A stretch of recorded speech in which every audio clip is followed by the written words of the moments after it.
नमस्कार। आज हम हिंदी व्याकरण की जो श्रृंखला हमारी चल रही थी वाक्यांश के लिए एक शब्द, उस श्रृंखला को हम आगे बढ़ा रहे हैं।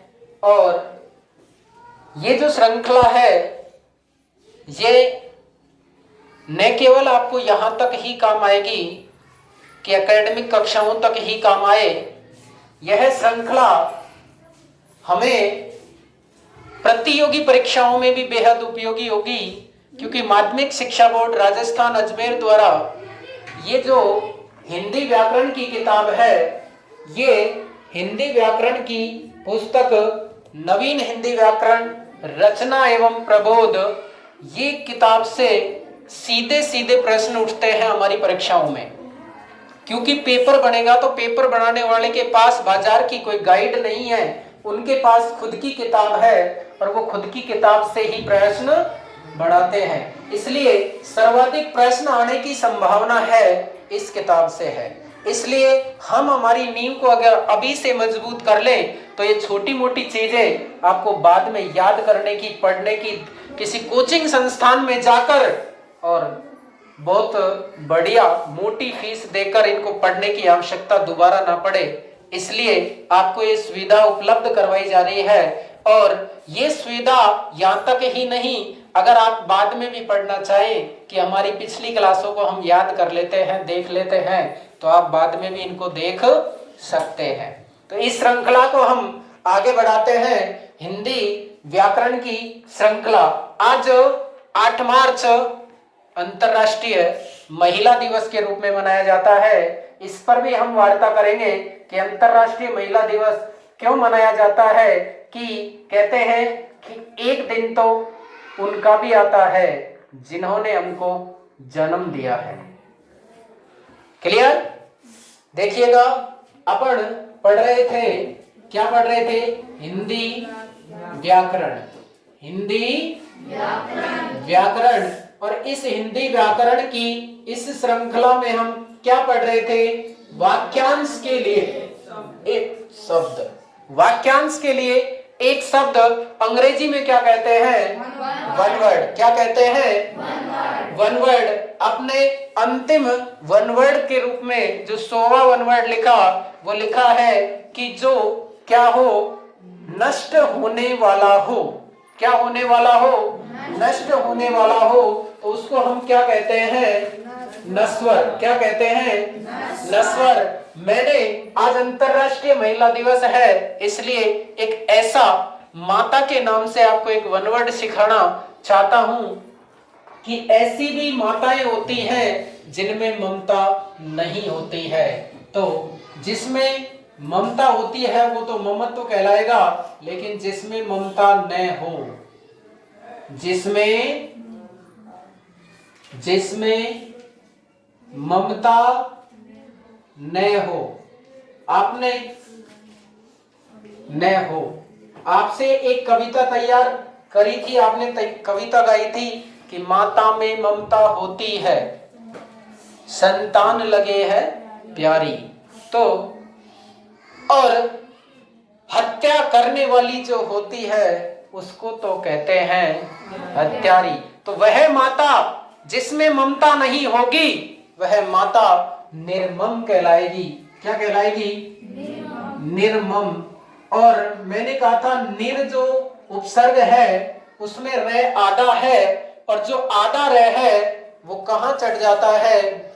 ऊपर चढ़ जाता है कि पैर पड़ा पूरा और सिर चढ़ा अधूरा। अगला वाक्यांश के लिए एक शब्द है कि जिसका कोई आधार ना हो, जिसका कोई आधार ना हो क्या कहलाएगा? जिसका कोई आधार न हो, कोई आधार न हो, तो जिसका कोई आधार न हो उसको क्या कहेंगे भाई? निराधार। क्या कहेंगे?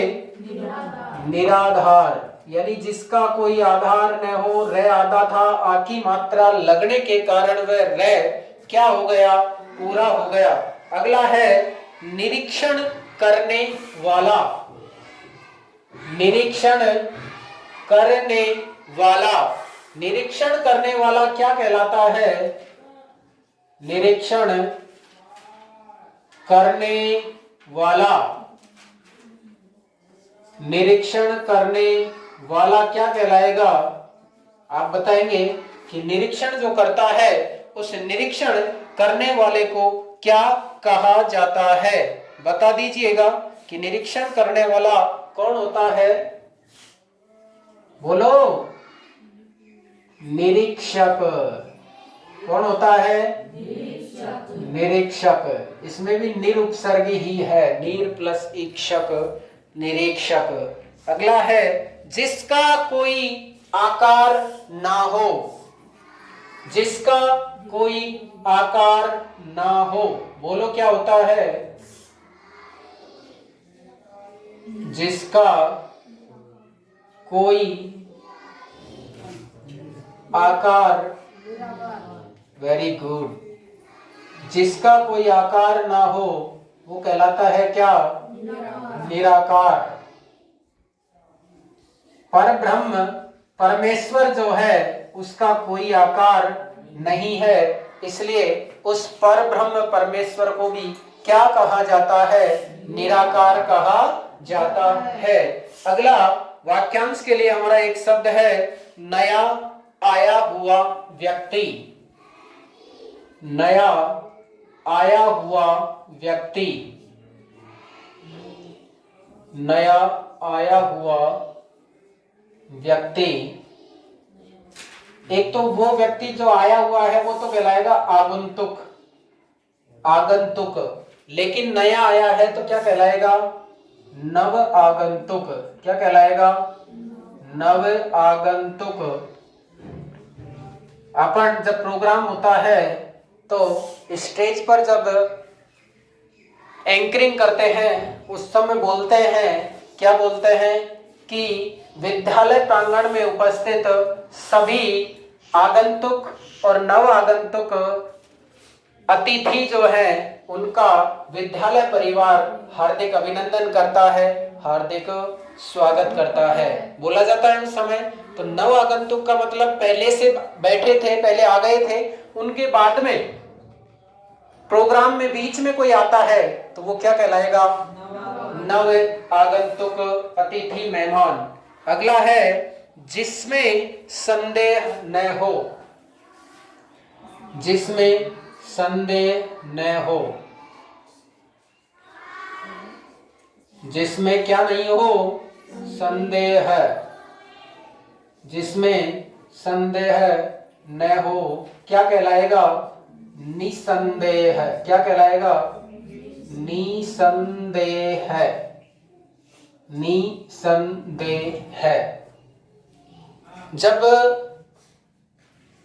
कभी राम कथा चलती है तो उस राम कथा यानी हरि कथा के दौरान जब व्यास जी व्यास गद्दी पर बैठकर प्रवचन दे रहे होते हैं तो उस समय बहुत सारे लोग ऐसे होते हैं जिनको आलस्य आ जाता है, जिनका ध्यान भटक जाता है, जिनको संशय हो जाता है। तो उस संशय को खत्म करने के लिए क्या करते हैं? उस संशय को खत्म करने के लिए क्या करते हैं? आपसे बीच बीच में क्या बजवाते रहते हैं? तालियां बजवाते रहते हैं। वो क्यों बजवाते हैं उसका रीजन है, वैज्ञानिक रीजन है और धार्मिक रीजन है कि राम कथा सुंदर कर तारी, संशय विहग उड़ावन हारी। यानी संशय रूपी विहग, संशय रूपी पक्षी, संशय रूपी जो भावनाएं हमारे मन में पैदा हो जाती हैं तो उनको वो राम कथा के बीच में बोलो श्रीमन नारायण नारायण नारायण, भजमन नारायण नारायण नारायण। और आप सब एक साथ क्या करते हैं? उसमें बोलते हैं, तालियां बजाते हैं। तो उस समय आपका जो ध्यान कहीं भटक गया था वो ध्यान वापस क्या हो जाता है? एकत्रित हो जाता है और संदेह क्या हो जाता है? हमारा खत्म हो जाता है। अगला आप लिखेंगे कि बहुत मेहनत करने वाला, बहुत मेहनत करने वाला, बहुत मेहनत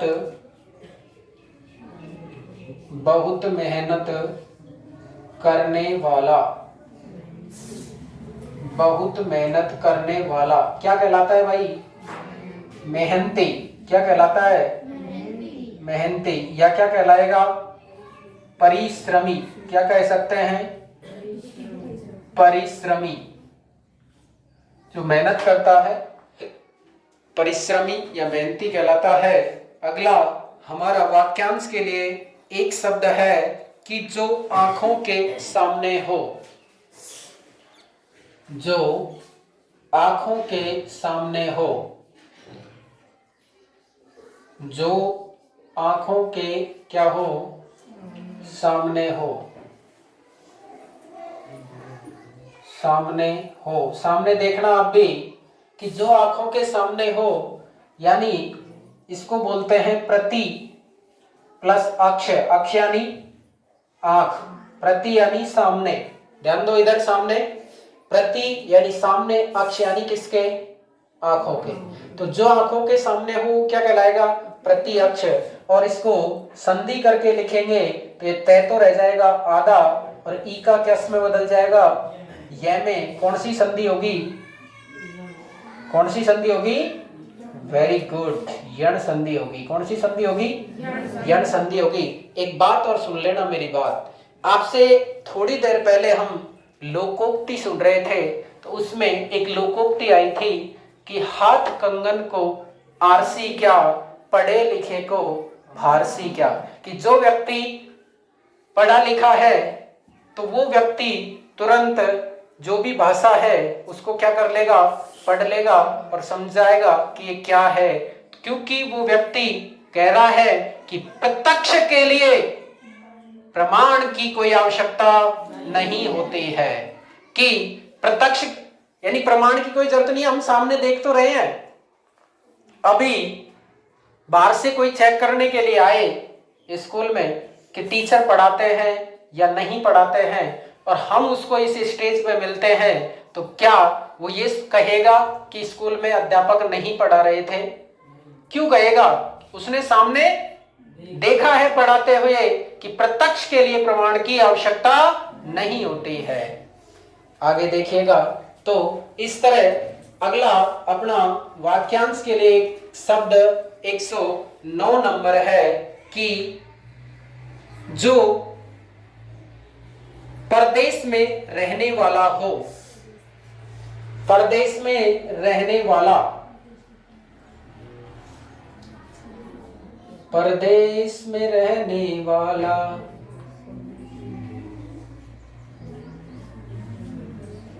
परदेश में रहने वाला, परदेसी मेरे यारा, तुम भूल न जाना वादा निभाना। परदेसी परदेसी जाना नहीं, जाना नहीं मुझे छोड़ के। अगला वाक्यांश के लिए एक शब्द है हमारा परदेसा। वेरी गुड, परदेसी। अगला कि परदेसी एक शब्द देशज भाषा का है। अगर इसको हम दूसरे रूप में समझे तो मैंने आपको महात्मा गांधी पढ़ाया था, और महात्मा गांधी भी इंग्लैंड में अपनी जब पढ़ाई करके आए, एडवोकेट की वकालत की पढ़ाई करने के बाद उन्होंने कुछ दिन भारत में वकालत की, और फिर एक मुस्लिम व्यापारी का मुद्दा सुलझाने के लिए वो कहां चले गए थे? दक्षिण अफ्रीका चले गए थे। और दक्षिण अफ्रीका से काफी दिनों बाद वो वापस लौटे अपने देश में, तो महात्मा गांधी भी क्या कहलाए? परदेसी। लेकिन एक बात समझना कि जब महात्मा गांधी वापस आए तो ये व्यक्ति भी तो वही है जो इंडिया के हैं, हमारे देश के हैं, लेकिन वो कहां जाकर रहने लग गए? बाहर जाकर रहने लग गए। इसलिए ऐसे व्यक्तियों को क्या भी कहा जाता है? 9 जनवरी को मनाया जाता है इनके लिए दिवस। वेरी गुड, ये हुई ना बात, प्रवासी भारतीय दिवस। इसलिए ऐसे व्यक्ति क्या कहलाते हैं? प्रवासी कहलाते हैं। अगला है दूसरों पर उपकार करने वाला। दूसरों पर उपकार करने वाला। दूसरों पर क्या करने वाला? उपकार करने वाला। दूसरों पर उपकार करने वाला क्या कहलाता है? दूसरे को बोलते हैं पर, और पर में जोड़ा उपकार तो क्या हो जाएगा? परोपकार। और परोपकार को करने वाला कौन होगा? परोपकारी। दूसरों पर उपकार करने वाला परोपकारी। और दूसरे लोग से जो संबंधित हो, दूसरे लोक से जो संबंधित, दूसरे लोग से जो संबंधित हो, वो कहलाएगा क्या? पारलौकिक। क्या कहलाएगा? पारलौकिक। पारलौकिक नहीं, क्योंकि एक प्रत्यय लगने के कारण ये क्या बन गया? पारलौकिक। और लोक से कितनी मात्रा आएंगी? 2, पारलौकिक। अगला है पत्तों की बनाई हुई कुटिया। जब माता सीता वनवास में रहती थी, वनवास में गई, तो उस समय भगवान राम और लक्ष्मण ने उनके लिए जिस घर की व्यवस्था की, वो घर किसका था? पत्तों का था। तो पत्तों की बनाई हुई कुटिया, बनाई हुई कुटिया क्या कहलाएगी? पर्णकुटी। वेरी गुड, पर्णकुटी। पर्ण यानी पत्ता ही होता है भाई, पर्णकुटी। पत्तों की बनाई हुई कुटिया क्या कहलाती है? Very good. अगला वाक्यांश के लिए एक शब्द है 15 दिन का जो समय होता है, 15 दिन का समय, 15 दिन का समय। ध्यान से सुनना, 15 दिन का समय यानी हमारा जो महीना होता है, वो महीना कितने दिन का होता है? 30 दिन का माना जाता है। तो उस महीने में देखो ध्यान से, मैं एक चित्र बनाने की आपकी कोशिश कर रहा हूं सामने। ये किसका चित्र है आप बताएंगे?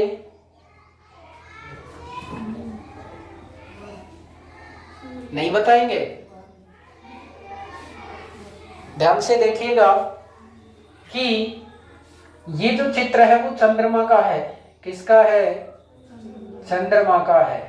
किसका? चंद्रमा का। लेकिन चंद्रमा पुल्लिंग शब्द है, नपुंसक लिंग? पुल्लिंग। अब बात ध्यान रखना कि चंद्रमा के 16 लुगाइयां हैं। चंद्रमा के कितनी पत्नी है? 16 लुगाइयां हैं। ध्यान से सुनना, कितनी?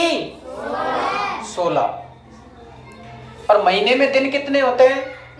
30। एक एक लुगाई के पास एक एक रात जाता है वो।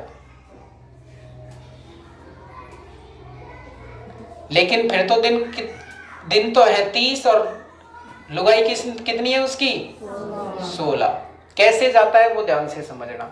इधर देखो, ये जो रात है उस रात का नाम है पूर्णिमा। क्या नाम है? पूर्णिमा। ठीक है। अब यहां के बाद ये 15 दिन पूरे हो गए, फिर 1 दिन, 2 दिन, 3 दिन, 4 दिन, 5 दिन, 6 दिन, 7 दिन, इस तरह जाते जाते यहाँ 14 दिन हो जाएंगे। और ये 15वां दिन आ जाएगा दोबारा, और ये जो 15वां दिन आएगा वो होगी क्या? अमावस। ठीक है, क्या हो गई? अमावस। इसके बाद फिर दोबारा कितने दिन आएंगे? 14। कितने आएंगे? यानी 14 दिन इधर हो गए, 14 दिन इधर हो गए। बात समझ में आई क्या? और फिर दोबारा लास्ट में क्या आ जाएगी? पूर्णिमा। ध्यान से समझना, पूर्णिमा महीने का अंतिम दिन होता है। पूर्णिमा किसी भी महीने का क्या होता है? अंतिम दिन। पूर्णिमा के बाद अगला महीना शुरू हो जाता है। बात समझ में आई? जैसे अभी हमारे महीना चल रहा है कौन सा? फाल्गुन। कौन सा चल रहा है? फाल्गुन मास चल रहा है। फाल्गुन मास में जिस दिन हम होली मंगलाएंगे, क्या मंगलाएंगे? होली। तो उस दिन क्या होगी? पूर्णिमा। होली के दूसरे दिन से अगला महीना शुरू हो जाएगा। जो महीना शुरू होगा वो महीना कौन सा होगा? चैत्र। बात समझ में आ गई क्या?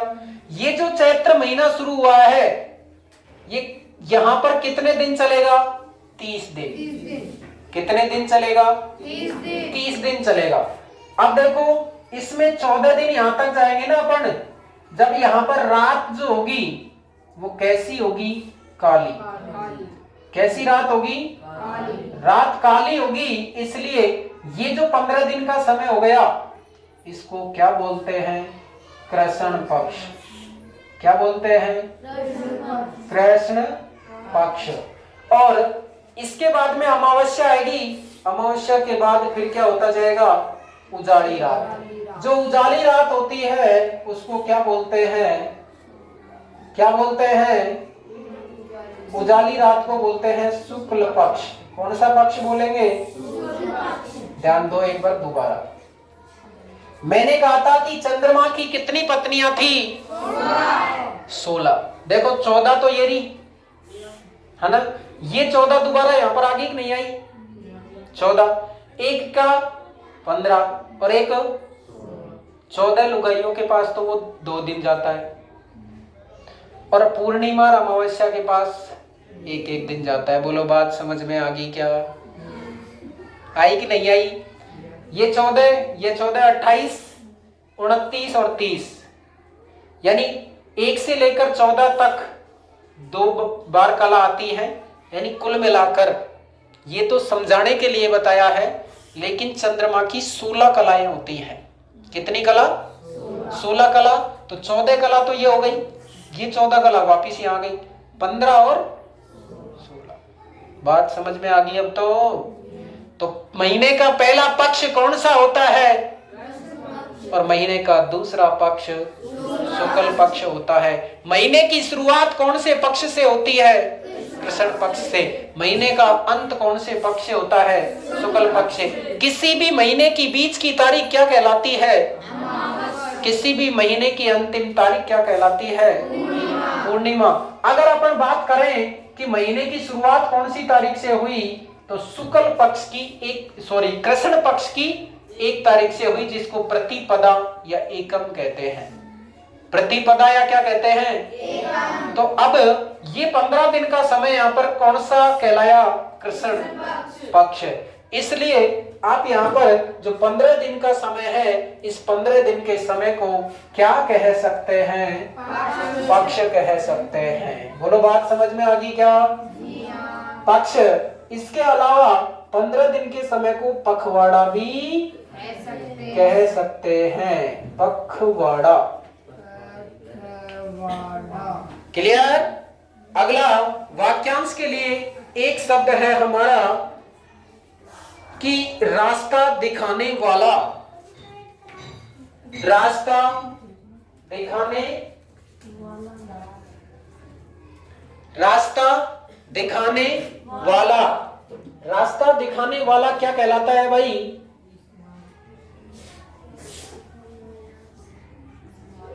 रास्ता दिखाने वाला। रास्ता दिखाने वाला बोलो क्या कहलाएगा? रास्ते को बोलते हैं पथ, और दिखाने वाला यानी प्रदर्शक। आपने जो बताया वो भी सही है। रास्ते को बोलते हैं मार्ग और दिखाने वाले को क्या बोलते हैं? दर्शक। तो क्या भी हो सकता है? मार्गदर्शक भी हो सकता है और पथ प्रदर्शक भी हो सकता है। अगला है, जिस जानवर को पाला जाता है,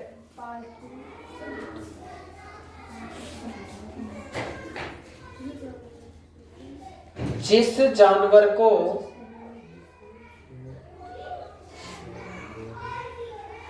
जानवर को क्या किया जाता है?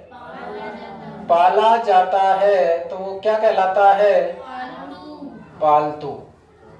क्या कहलाएगा? पालतू।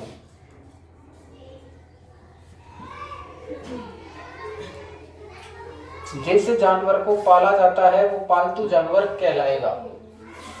अगला है कि पुराने जमाने का क्या कहलाएगा? बताओ।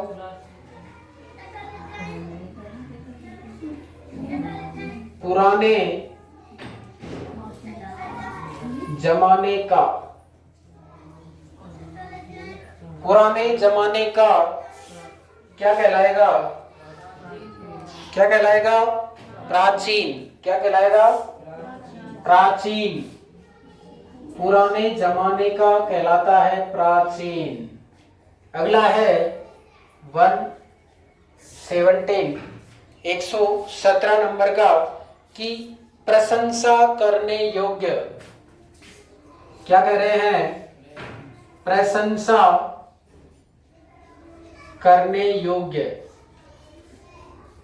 प्रशंसा करने योग्य को क्या कहते हैं? प्रशंसनीय। क्या कहते हैं? प्रशंसनीय। प्रशंसा करने योग्य जो होता है उसको कहा जाता है क्या? प्रशंसनीय। अब ये बताओ कि विद्या के लिए जो घर होता है उसको क्या बोलते हैं? विद्यालय। Very good. तो इस तरह पुस्तकों के लिए घर होगा तो पुस्तकों के लिए घर, तो वो कहलाता है क्या? पुस्तकालय। पुस्तकों के लिए घर कहलाएगा पुस्तकालय। बात समझ में आई क्या? अगला है, किसी उक्ति को दोहराना। किसी उक्ति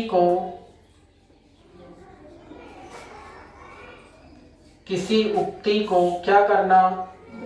दोहराना। किसी उक्ति को क्या करना? दोहराना। क्या कहलाएगा? पुनरुक्ति। क्या कहलाएगा? पुनरुक्ति। पुनः प्लस उक्ति क्या हो जाएगा? पुनरुक्ति। अगला है, दूसरों पर आश्रित रहने वाला। दूसरों पर क्या रहने वाला? आश्रित। दूसरों पर आश्रित रहने वाला। दूसरों पर आश्रित रहने वाला क्या कहलाएगा? पर प्लस आश्रित, पर यानी दूसरे, क्या हो जाएगा? पराश्रित। पराश्रित। पर प्लस आश्रित क्या हो गया? पराश्रित। अगला है, हाथ से लिखी पुस्तक। हाथ से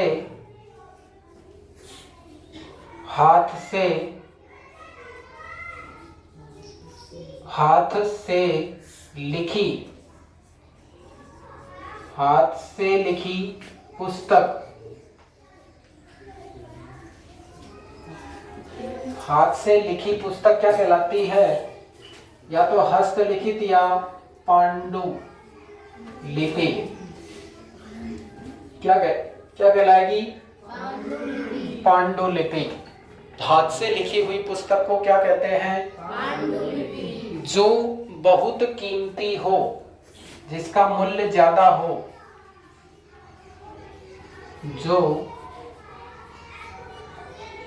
बहुत क्या हो, कीमती हो। जो बहुत कीमती हो तो क्या कहलाएगा, बहुमूल्य।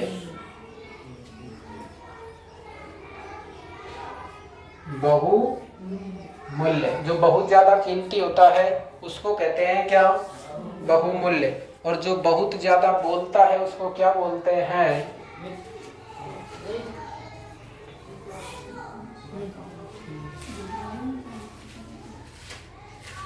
बहुत अधिक, बहुत अधिक बोलने वाला, बहुत अधिक बोलने वाला क्या कहलाता है, वाचाल। क्या कहलाएगा भाई, वाचाल। बहुत ज्यादा जो बोलता है उसको क्या कहते हैं, वाचाल कहते हैं। अगला है नेत्रहीनों को पढ़ने की लिपि, जिससे अंधे व्यक्ति पढ़ते हैं, क्या कहलाएगी वो बताओ।